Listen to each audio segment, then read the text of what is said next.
In 1979, a woman was found after being murdered. 1 year later, a man found himself in court accused of the crime. After a trial, a jury found the man guilty of murder and sentenced him to life in prison. After serving 27 years behind bars, new DNA evidence arose which showed that the man doing time could not have committed the crime. The case was reopened, and an innocent man was exonerated. Now, when it comes to the free will case, in the minds of many, it's closed. But what if the verdict handed down by ecclesiastical courts and ecclesiastical councils is the wrong verdict? What if we've come to the wrong conclusion? What if we reopen the case and re-examine our positions in light of the earliest church history?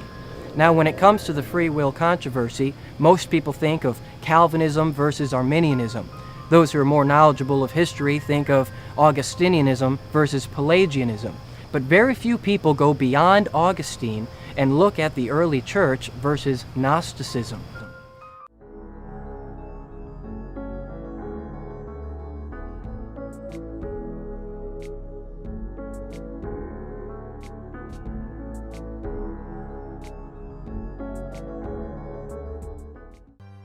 In a day when Augustinian and Calvinistic theology has dominance, the position of free will is considered to be heretical. But in the days of the early church, it was orthodox to believe in free will, and it was considered heretical to deny it. One of the major differences between the early church and the Gnostics was their view of human nature. The early church believed that man had free will by nature and could choose between good and evil. The Gnostics, on the other hand, believed man was created with such a ruined constitution that he was forced to sin by necessity of his nature. Busob said that those ancient writers in general say that Manichaeans denied free will. The reason is that the fathers believed and maintained against the Manichaeans that whatever state man is in, he has the command over his own actions and has equally power to do good or evil. W. F. Hook said, "The Manichaeans so denied free will as to hold a fatal necessity of sinning." Lyman Beecher said, "The free will and natural ability of man were held by the whole church. Natural inability was to that of the pagan philosophers, the Gnostics, and the Manichaeans."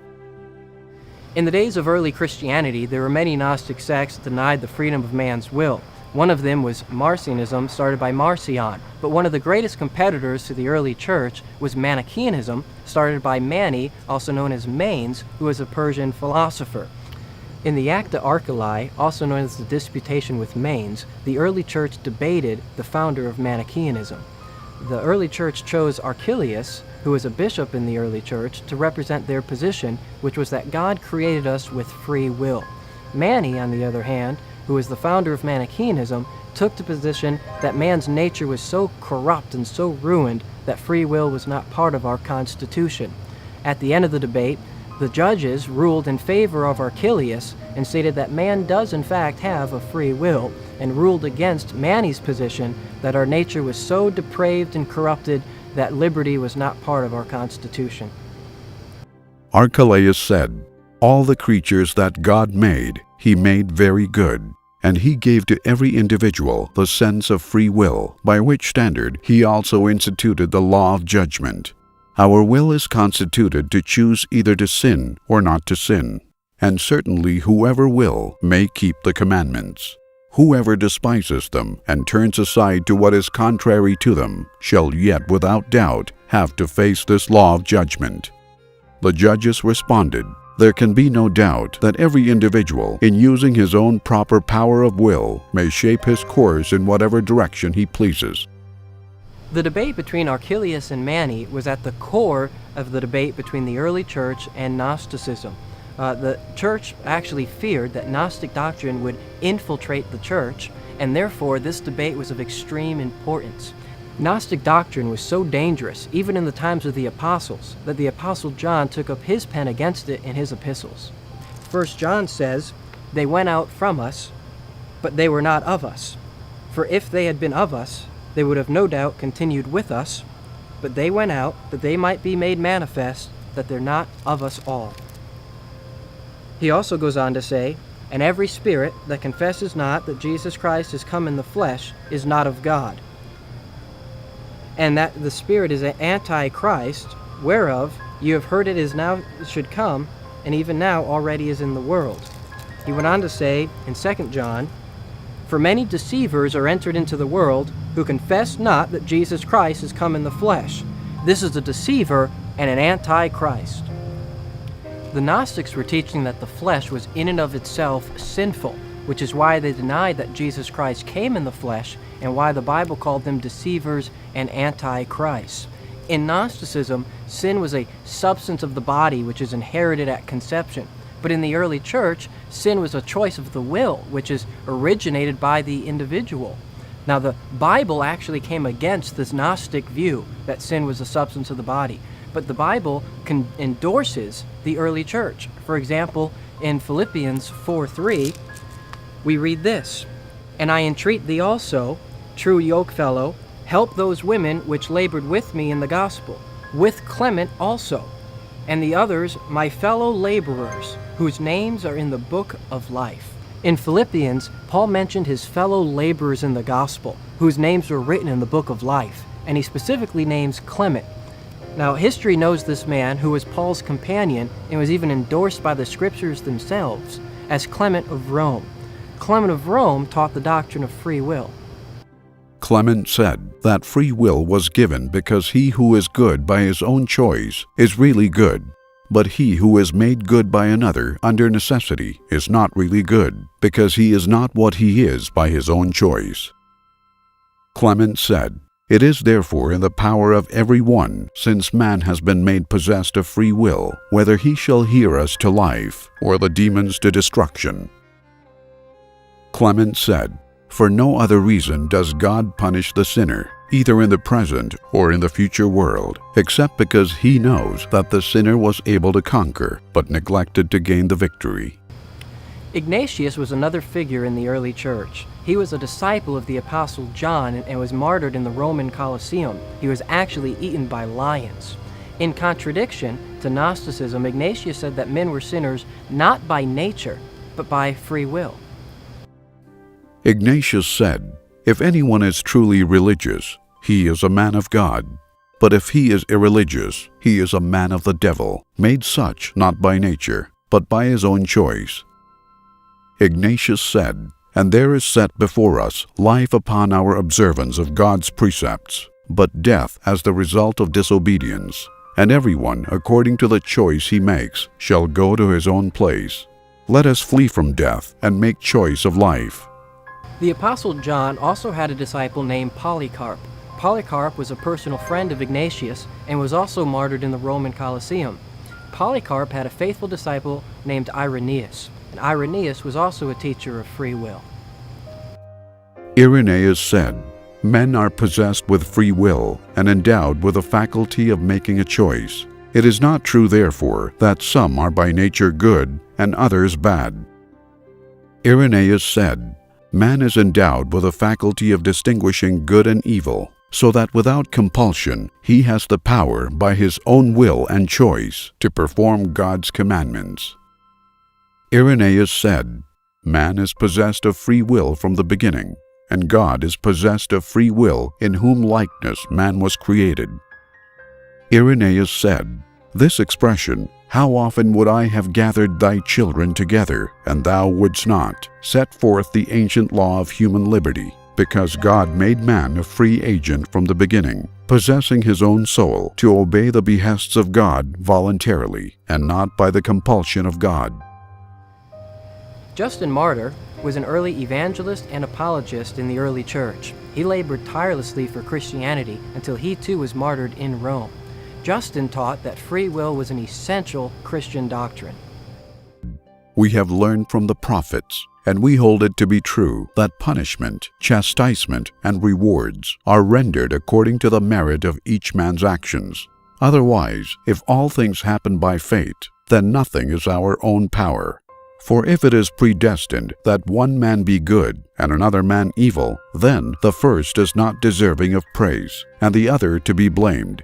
Unless humans have the power of avoiding evil and choosing good by free choice, they are not accountable for their actions, whatever they may be. For neither would a man be worthy of praise if he did not himself choose the good, but was merely created for that end.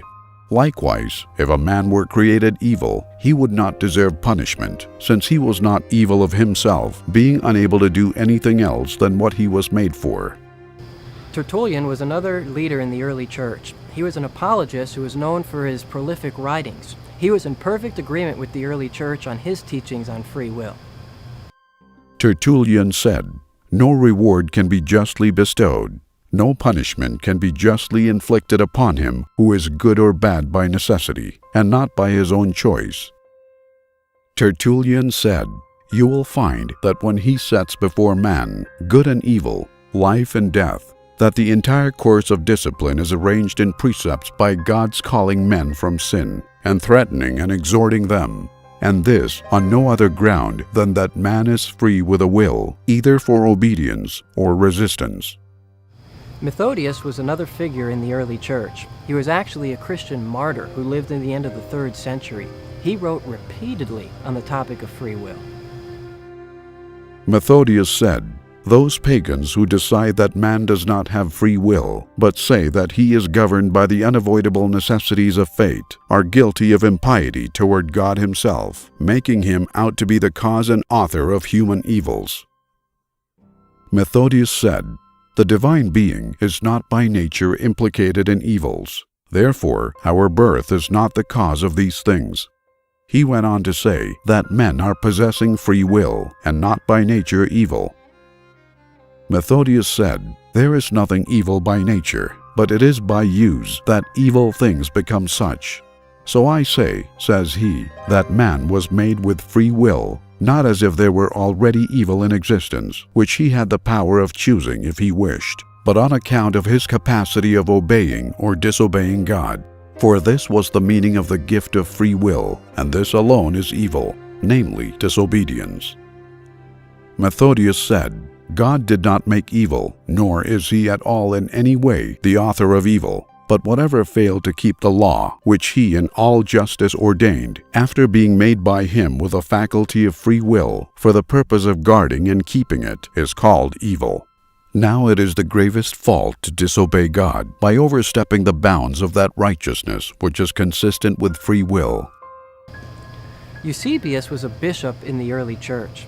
He's actually considered the father of church history for his extensive writing on the topics. Eusebius clearly laid out the position of early Christianity on the topic of free will.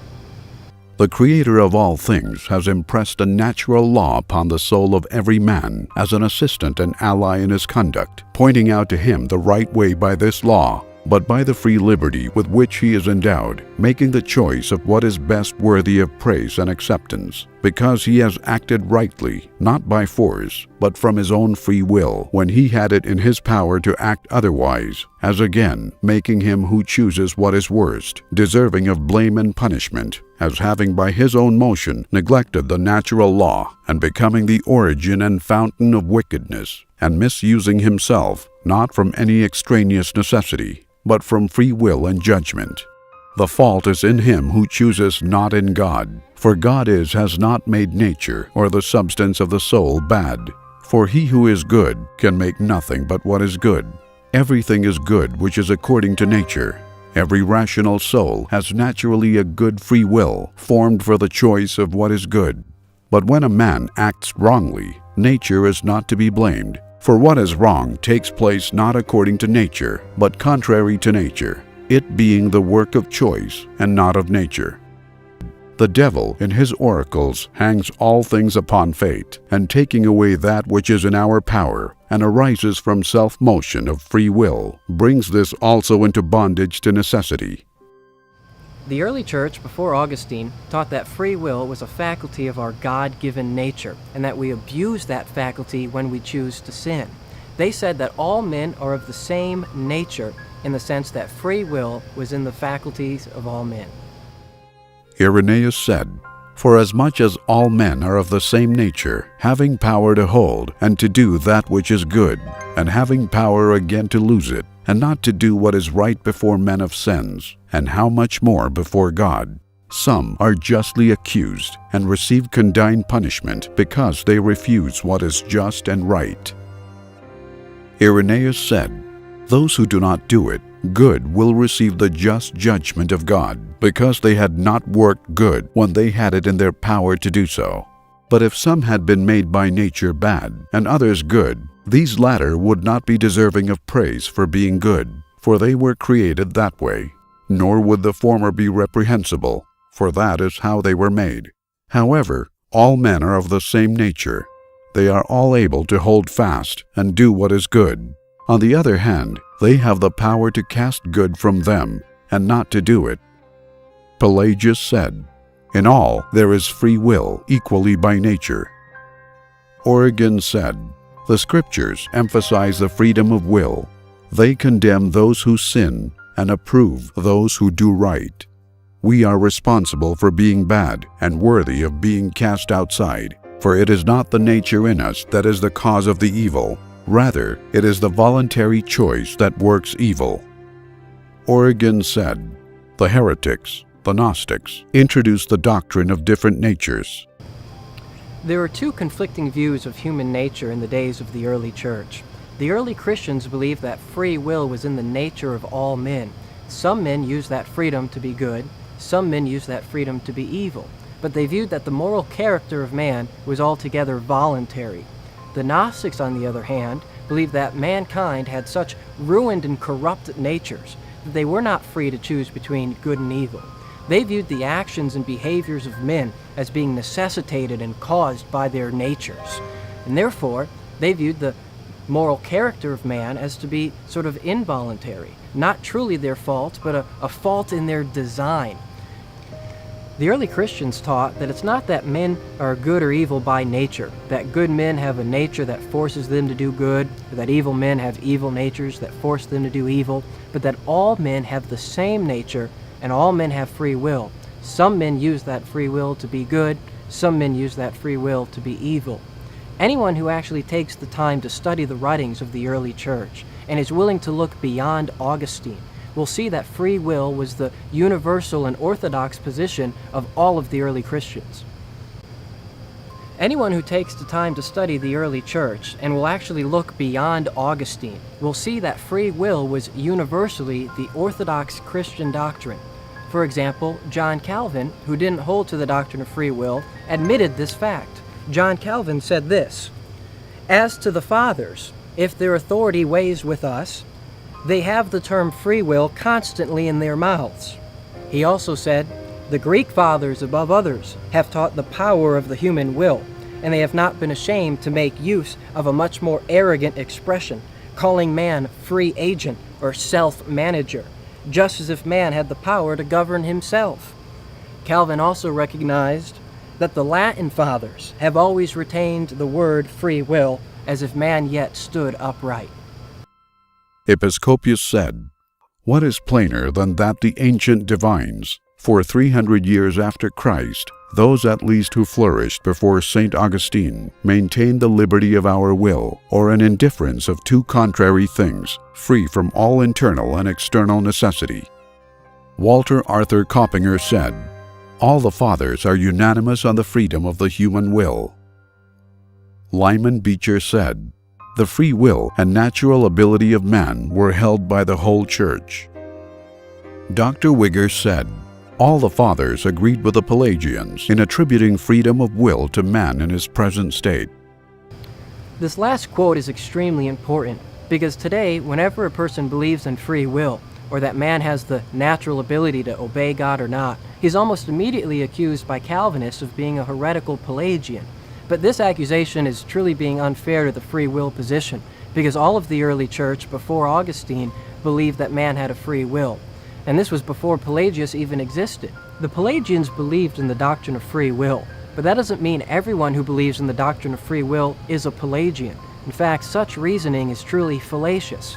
For example, the Catholics believe in the virgin birth, but that doesn't mean everyone who believes in the virgin birth is a Catholic, because the virgin birth is not exclusively a Catholic doctrine. Likewise, free will is not exclusively a Pelagian doctrine. Therefore, not everyone who believes in free will is a Pelagian.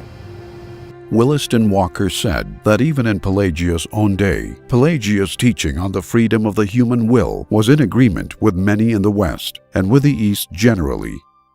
Asa Mahan said, "Free will was the doctrine of the primitive church for the first 4 or 5 centuries after the Bible was written. The church which received the lively oracles directly from the hands of some of those whom they were written, to wit, the writers of the New Testament." It should be borne in mind here that at the time the sacred canon was completed, the doctrine of necessity was held by the leading sects in the Jewish church. It was also the fundamental article of the creed of all the sects in philosophy throughout the world, as well as of all the forms of heathenism then extant. If the doctrine of necessity, as its advocates maintain, is the doctrine taught the Church by inspired apostles and the writers of the New Testament, we should not fail to find under such circumstances the churches planted by them, rooted and grounded in this doctrine. David Burso said, "The early Christians didn't believe that man is totally depraved and incapable of doing any good. They taught that humans are capable of obeying and loving God." There was a religious group labeled as heretics by the early Christians. They taught that man is totally depraved. The group I'm referring to are the Gnostics. When reading the writings of the early church, you would think by these quotes that they were debating Calvinists and that they were refuting Calvinism. But it was actually the Gnostics that they were coming against. It was Gnosticism that they were refuting. It should cause no small stir to those who hold to the inability of man, that they can't find any support for their doctrine from the early church, but they only have the Gnostics who agree with them. The errors of the Gnostics were continually rejected by the early church, but the Gnostics continued to try to infiltrate the church with their doctrine. The Gnostics even wrote their own Gospels, known as the Gnostic Gospels, where they stole credible names like Mary or Thomas to try and give validity to their teachings. And while the church today seems to reject Gnosticism as a whole, the Gnostic view of human nature and the Gnostic view of sin seems to have found wide acceptance today, while the view of the early church is seldom held to or taught. Next, we're going to look at how the early church ended up departing from its earlier views.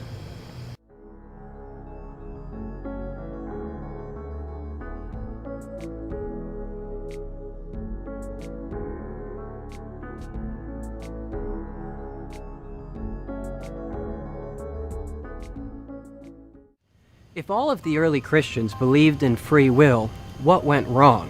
When did this change and who changed it?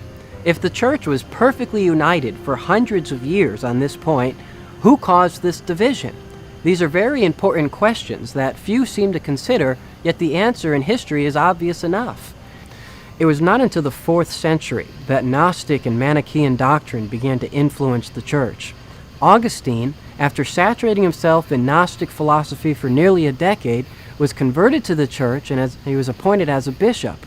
Augustine, once he was in the church, began to contradict what the fathers had always taught about free will, and he taught views that were in accordance with the Gnostic doctrines. And it was under Augustine's influence that the church began to embrace the doctrine of the natural inability of man. Now, it is an undisputed and known fact of history that Augustine was influenced by Gnosticism and was a member of Manichaeanism. In fact, this is a point admitted by his biographers and admirers. John K. Ryan, in his introduction to The Confessions of St. Augustine, said, "The two great intellectual influences upon Augustine prior to his conversion were Manichaeism and Greek philosophy." In their introduction to the Confessions of Augustine, John Gibb and William Montgomery said, "In the same year in which he read the Scriptures and was disappointed in them, Augustine joined the Manichaean sect. For nearly 9 years, Augustine was a Manichaean auditor. At first, he was a zealous partisan who contended publicly for his new faith and did not hesitate to ridicule the doctrines of the Church, and especially the Old Testament Scriptures." The founder of Manichaeanism was Manes, also known as Mani, whom we saw Archelaus of the early church debated against. Augustine was a Manichaean for many years, and he personally studied the writings of Mani. Surprisingly, when Augustine first converted to the church, he began to defend free will when debating against the Manichaeans. That's why quotes from Augustine can be found from his earlier writings in which he defended the freedom of man's will. Augustine said, We Christians assert the liberty of the will, whereby our actions are rendered either moral or immoral, and keep it free from every bond of necessity on account of the righteous judgment of God. After refuting the Manichaeans and defending free will, when Augustine was debating the Pelagians on theological issues, he went back to the doctrine of the natural inability of man, just as the Manichaeans had taught and just as he had formerly believed as a Gnostic. Augustine said, "I have tried hard to maintain the free choice of the human will, but the grace of God prevailed." Bosob said, Augustine defended free will so long as he had to do with the Manichaeans. But when he came to dispute with the Pelagians, he changed his system. Then he denied that kind of freedom which before he had defended. And so far as I am able to judge, his sentiments no longer differed from theirs, the Manichaeans, concerning the servitude of the will. He ascribed the servitude to the corruption which original sin brought into our nature, whereas the Manichaeans ascribed it to an evil quality eternally inherent in matter. Charles Finney said, "This doctrine is a stumbling block both to the church and the world, infinitely dishonorable to God, and an abomination alike to God and the human intellect, and should be banished from every pulpit and from every formula of doctrine and from the world.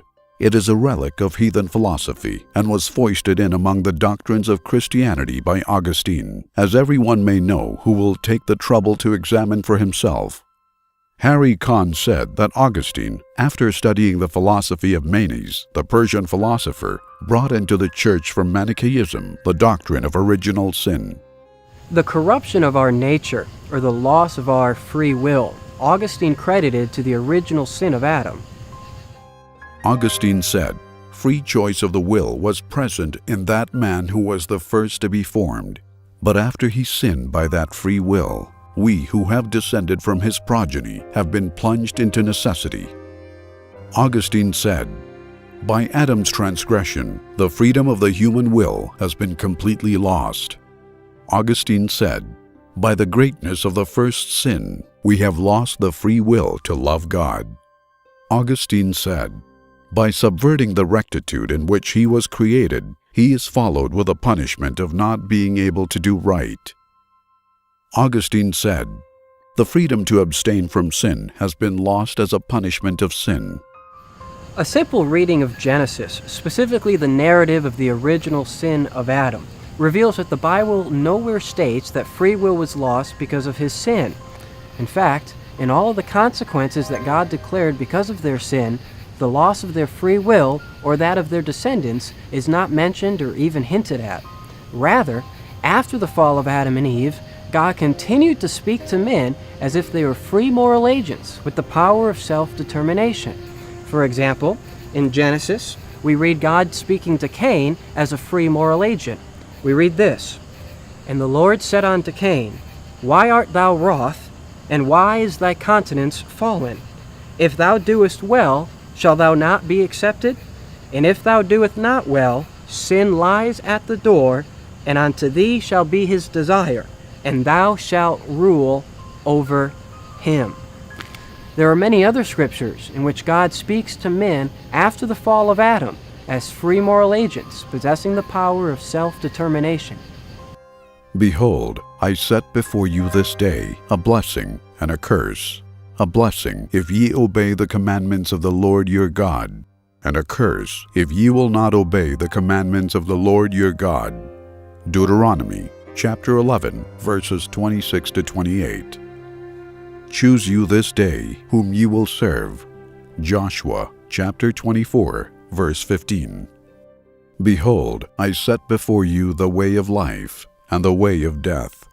Jeremiah chapter 21, verse 8.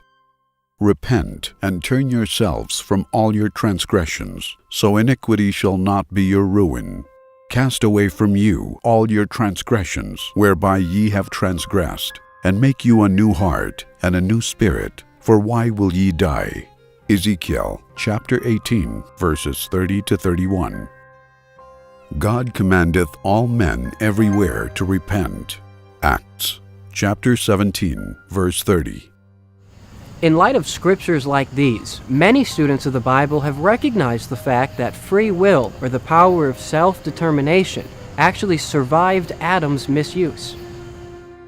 Adam Clarke commented on Deuteronomy chapter 11, verse 26, and said, "If God had not put it in the power of this people either to obey or disobey, if they had not had a free will over which they had complete authority to use it either in the way of willing or nilling, could God, with any propriety, have given such precepts as these, sanctioned with such promises and threatenings?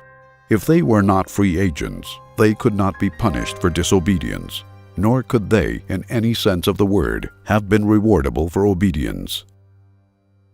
Irenaeus said, "God has always preserved freedom and the power of self-government in man. Man is possessed of free will from the beginning." Origen said, "The faculty of free will is never taken away." Cornelius Van Til said, "Sin did not take away from man any of the natural powers that God had given him." Dr. Twist said, "No faculty of our nature is taken away from us by original sin." Pelagius said, "We have first of all to discuss the position which is maintained that our nature has been weakened and changed by sin. I think that before all other things, we have to inquire what sin is. Some substance, or wholly a name without substance, whereby is expressed not a thing, not an existence, not some sort of a body, but the doing of a wrongful deed. I suppose that this is the case, and if so, how could that which lacks all substance have possibly weakened or changed human nature? No will can take away that which is proved to be inseparably implanted in nature." Julian of Eclanum said, "Free will is an all by nature, and could not perish by the sin of Adam, which assertion is confirmed by the authority of all Scriptures." Julian of Eclanum said, "Free will has not perished, since the Lord says by the prophets, 'If you be willing and will hear me, you shall eat the good things of the land. If you are unwilling and will not hear, the sword shall devour you.'" If Augustine did not learn from the scriptures that free will was lost as a result of Adam's sin, where did his novel notion come from? Understanding Augustine's background as a Manichaean, it's easy to understand how Augustine believed man had a ruined and corrupted nature without the freedom to choose between good and evil. There were a total of 19 bishops within the church, including Julian of Eclanum, who opposed Augustine's teaching that free will had been lost. These bishops must have thought to themselves, "Who is this Bishop Augustine that denies free will? The early church fathers always held to the freedom of man's nature. Oh, Augustine used to be a Gnostic? He was a Manichaean? Well, that explains it." Julian of Eclanum stated Augustine's position. By the sin of the first man, that is, of Adam, free will perished, and that no one has now the power of living well, but that all are constrained into sin by the necessity of their flesh. Reverend Daniel R. Jennings said, "Julian sensed a carryover of Manichaean thought from Augustine into the Christian church. This is why Julian referred to the Augustinians as those Manichaeans." George Predeman said, "Augustine was in the early part of his life a Manichaean, but some remains of it seem to have been still left upon his mind." By teaching that man did not possess free will, and that sin was therefore a result of a defect within man's nature, Augustine was actually bringing into the church Gnostic concepts and doctrines. Sin was no longer viewed as a purely ethical problem, or a problem of how man uses his faculty of will, but sin became a problem of metaphysics, a fault in the faculty of the will itself. Those laymen and bishops who stood up against Augustine's view that free will had been lost, who accused Augustine of teaching Manichaeanism, who continued to teach the old truths of Christianity, what the early church had always taught, were condemned as heretics and labeled as Pelagians, once Augustinian theology had dominance. Those many bishops who taught that free will was not lost by the original sin of Adam, and who continued to teach that men were sinful not by constitution, but by choice, were ripped out of their pulpits, had their material possessions confiscated, and were excommunicated by both state and church.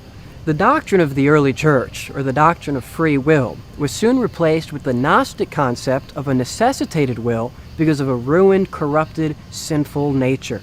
Augustinian theology was a radical departure from the views of the early church, and like Calvinism after it, Augustinianism used governmental force to silence any opposition so that its views could spread without challenge.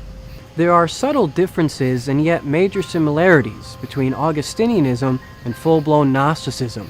The Gnostics, for example, taught that man's nature was ruined and corrupt because man was created by an inferior god known as the demiurge. Augustine, on the other hand, agreed with the Gnostics that man's nature was so corrupt that we didn't have a free will, yet he said God made it this way on account of Adam's sin. And the Gnostics taught that the flesh was sinful in and of itself, therefore Jesus Christ did not have a flesh.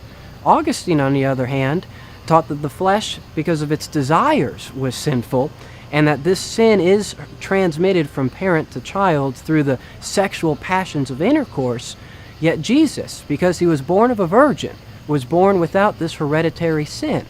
Therefore, Augustine agreed with the Gnostics in principle, but he differed from them in explanation. So Augustinian theology is really a modified Manichaeanism or a semi-Gnosticism. Let's consider the following facts. All of the early Christians before Augustine believed in man's free will and denied the doctrine of natural inability. The Gnostics, in the days of the early church, believed in man's natural inability and denied the doctrine of free will. Augustine was a Gnostic for nearly a decade in the Manichaean sect, and he converted to the church out of Gnosticism. After joining the church and being appointed a bishop, Augustine began to deny the doctrine of free will and to teach the natural inability of man. And the church, under Augustine's influence, began to believe in the doctrine of natural inability, which it never before held to, and which, prior to Augustine, they would argue against.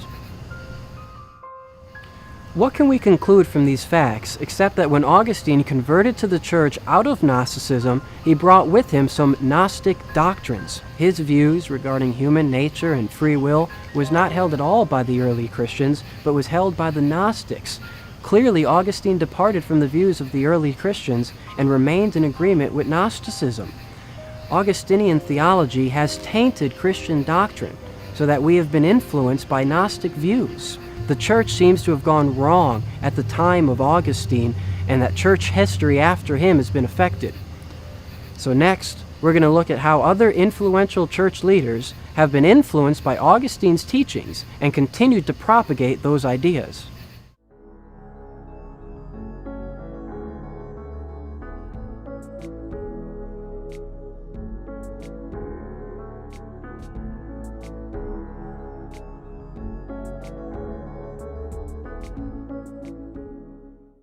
On August 9th, 1173, construction began on a tower in Italy. By the time the construction progressed to the third floor, the tower began to lean. The problem was that the foundation underneath the structure was not solid, and because the foundation was not solid, the entire structure was affected. The builders continued to build upon this faulty foundation, and that's why this tower has been forever branded as the Leaning Tower of Pisa. In church history, Christian theology began to lean off course around the time of the 5th century. Augustinian doctrine became foundational in theology. The conclusions that Augustine came to became the premises of theologians after him. And building upon that foundation, the direction of church history has been forever affected. Augustine actually taught many false doctrines, such as praying to the dead or persecuting heretics, infant damnation, the transmission of sin, infant baptism, baptismal regeneration. And while Augustine's views were not adopted by all the groups within Christendom, such as the Anabaptist or the Eastern Orthodox churches, it was Augustine's view regarding human nature and free will that went beyond the Catholic Church into the Protestant realm. The greatest contributors to modern theology have been Augustine, Luther, and Calvin. The mind of Augustine was influenced by Manichaean thought, and the minds of Luther and Calvin were influenced by Augustinian thought. Therefore, it's no surprise to see that Augustine denied free will just as the Manichaeans did, and Luther and Calvin denied free will just as Augustine did. The Manichaeans influenced Augustine, and Augustine influenced Luther and Calvin. There's no dispute over the fact that Augustine influenced Luther and Calvin. Luther was even an Augustinian monk, and the biographers of Luther and Calvin admit the fact that Augustinian doctrine was influential upon their minds. William Carlos Martin said about Luther, "The study of the Bible and of Augustine theology led him to the Redeemer." Johann Heinrich Kurtz said, "Luther zealously studied the Bible along with the writings of Augustine." Thomas H. Dyer said in his biography of John Calvin, "The doctrine of predestination, which is generally regarded as that of which principally characterizes Calvin, is in fact that of St. Augustine." Oliver Joseph Thatcher said, "In theology, he, Calvin, was a close follower of St. Augustine. His influence was to revivify the ideas of St. Augustine and joining them to the main ideas of the Reformation, embody them in the church he organized." The Encyclopedia of Religion and Ethics said, "Luther, Zwingli, and Calvin, with minor divergences, agree in the reverting to St. Augustine on the main issues and in the supposed interests of evangelical piety." Luther actually referred to Augustine 13 times in his book, The Bondage of the Will, and in the works of Martin Luther, Augustine is referred to 24 times. In the Institutes of Christian Religion by John Calvin, Augustine is referenced 265 times. Since Luther and Calvin were both students of Augustine and basically learned their theology from him, it's not surprising to find the remnants of Gnostic and Manichaean views in their theological writings. Martin Luther said, "Man has lost his freedom and is forced to serve sin and cannot will good. He sins and wills evil necessarily." Luther also stated, "Sin is his nature, and of himself he can do nothing but sin." In his Institutes, John Calvin said that man does not have a free will in the sense of a free choice between good and evil, but he actually denied this altogether. Calvin paraphrases Augustine saying, "Nature began to want liberty the moment the will was vanquished by the revolt into which it fell. By making a bad use of free will, lost both himself and his will. Free will, having been made a captive, can do nothing in the way of righteousness. Man at his creation received a great degree of free will, but lost it by sinning." The Christian Spectator said, "Augustine and Calvin and all of the Reformers taught the bondage or moral impotence of the will." While the early church wrote about the freedom of the will, Martin Luther wrote a whole book called The Bondage of the Will. This shows a clear and radical departure from early Christianity.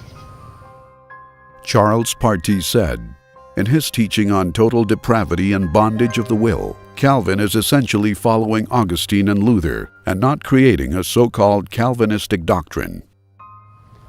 Luther actually defended his position against free will by saying Augustine is wholly on my side. And John Calvin tried to dismiss the charge of being opposed to the early church by saying Augustine hesitated not to call the will a slave. He also said, lest he be charged with being opposed to all antiquity, let us hear Augustine in his own words. While Calvin tried to say that he was not opposed to all antiquity when it came to free will, what he meant was that he was not opposed to Augustine, because Augustine was the only exception. Calvin was opposed to all of the early church fathers except for Augustine when it came to the issue of free will. John Calvin said, "All ancient theologians, with the exception of Augustine, are so confused, vacillating, and contradictory on this subject that no certainty can be obtained from their writings." Calvin admitted, "It may perhaps seem that I have greatly prejudiced my own view by confessing that all the ecclesiastical writers, with the exception of Augustine, have spoken too ambiguously or inconsistently on this subject that no certainty is attainable from their writings." The reason that John Calvin rejected all ancient theologians and dismissed their writings on free will, except for Augustine, is because all ancient theologians taught the freedom of the will, except for Augustine. Gregory Boyd said, This in part explains why Calvin cannot cite ante-Nicene fathers against his libertarian opponents. Hence, when Calvin debates Pigouis on the freedom of the will, he cites Augustine abundantly, but no early church fathers are cited. George Prettyman said, "The peculiar tenets of Calvinism are in direct opposition to the doctrines maintained in the primitive Church of Christ." George Prettyman said, "There is a great similarity between the Calvinistic system and the earliest heresies." The Reformers sought to return the church to early Christianity, but they actually brought it back to earlier heresies because they didn't go beyond Augustine. They didn't go far back enough. Rather than returning the church to early Christianity, they actually resurrected Augustinian Gnostic doctrine. The Methodist Quarterly Review said, "At the Reformation, Augustinianism received an emphatic reinforcement among the Protestant churches."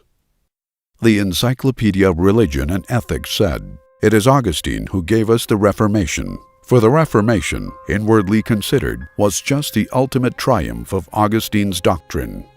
The Reformation came, seeing that it was on its theological side, a revival of Augustinianism. The Reformation was to a great extent a revival or resurrection of Augustinian doctrine and a further departure from early Christianity. Gnosticism, Augustinianism, Lutheranism, Calvinism, they all have a lot in common. Augustinianism, Lutheranism, and Calvinism all teach Gnostic views of human nature and free will, but under a different name. It's the same old Gnosticism, but in a new wrapper. While other doctrines also seem to have originated within Gnosticism, no doctrine has spread so widely and with so much acceptance as the doctrine of man's natural inability to obey God. This doctrine has been taught by both Catholics and Protestants, by both Arminians and Calvinists. Consider the following facts that we have shown. Augustine's mind was greatly influenced by Manichaean thought on the topic of free will and human nature, and he clearly departed from the views of the early church. The minds of Luther and Calvin were highly influenced by Augustinian thought, and they admitted to departing from the views of the early church. And Augustine, Luther, and Calvin are undeniably the greatest contributors to Christian theology.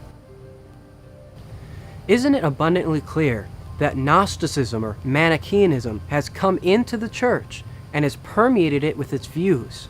The Gnostic doctrine of the natural inability of man, or the bondage of the will, has crept into the church through a Trojan horse and has been masquerading as Christianity ever since. Gnostic views regarding human nature and free will have survived the centuries because Augustinianism, Lutheranism, and Calvinism have preserved it and promoted it.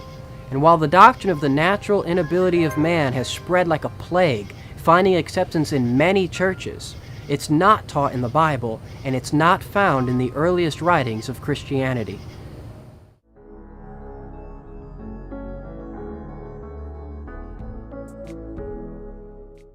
We've covered a lot of ground, so in closing, let's briefly summarize what we have learned. First, we saw that the Gnostics denied the freedom of man's will and taught that man was under a necessity to sin. W. F. Hook said, "The Manichaeans so denied free will as to hold a fatal necessity of sinning." Lyman Beecher said, "The free will and natural ability of man were held by the whole church. Natural inability was to that of the pagan philosophers, the Gnostics, and the Manichaeans." We also learned that all of the early Christians before Augustine believed in the freedom of man's will, and that man had a choice between obedience and disobedience.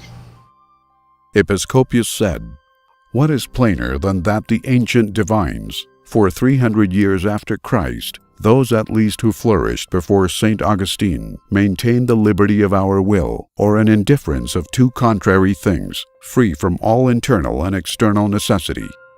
Dr. Wigger said, "All the fathers agreed with the Pelagians in attributing freedom of will to man in his present state."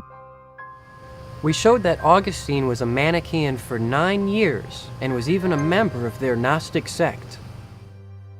John K. Ryan, in his introduction to The Confessions of St. Augustine, said, The two great intellectual influences upon Augustine prior to his conversion were Manichaeism and Greek philosophy. In their introduction to the Confessions of Augustine, John Gibb and William Montgomery said, in the same year in which he read the Scriptures and was disappointed in them, Augustine joined the Manichaean sect. For nearly 9 years, Augustine was a Manichaean auditor. We observe that Augustine, after joining the church, began to teach that men do not have free will, but are under a necessity to sin. Augustine said, free choice of the will was present in that man who was the first to be formed. But after he sinned by that free will, we who have descended from his progeny have been plunged into necessity. Augustine said, by Adam's transgression, the freedom of the human will has been completely lost. We also saw that Augustine had a major influence upon Martin Luther and John Calvin. Johann Heinrich Kurtz said, Luther zealously studied the Bible along with the writings of Augustine. Oliver Joseph Thatcher said, in theology, he, Calvin, was a close follower of St. Augustine. His influence was to revivify the ideas of St. Augustine and joining them to the main ideas of the Reformation, embody them in the church he organized. And lastly, we saw that the Reformation was a revival of Augustinian doctrine, so that Luther, Calvin, and other reformers denied the freedom of man's will, and the doctrine of man's natural inability became a doctrine of Reformed theology. The Encyclopedia of Religion and Ethics said, it is Augustine who gave us the Reformation. For the Reformation, inwardly considered, was just the ultimate triumph of Augustine's doctrine. The Reformation came, seeing that it was on its theological side, a revival of Augustinianism. The Christian Spectator said, Augustine and Calvin and all of the Reformers taught the bondage or moral impotence of the will. It doesn't take much to connect the historical dots to see the evident fact that Augustine brought Manichaean views into the church, and these Manichaean views were further propagated by Luther, Calvin, and other reformers. These are not unfounded accusations, but should be recognized as blatantly obvious facts.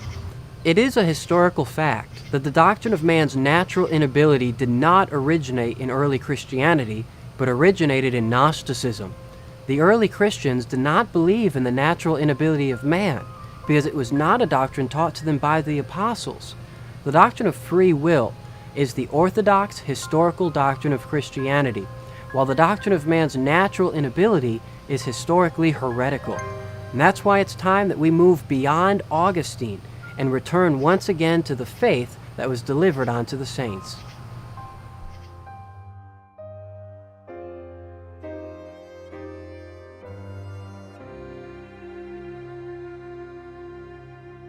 The material in this video was taken from The Natural Ability of Man, a study on free will and human nature, written by Jesse Morrell. The Natural Ability of Man is a thorough defense and explanation of the Christian doctrine of free will.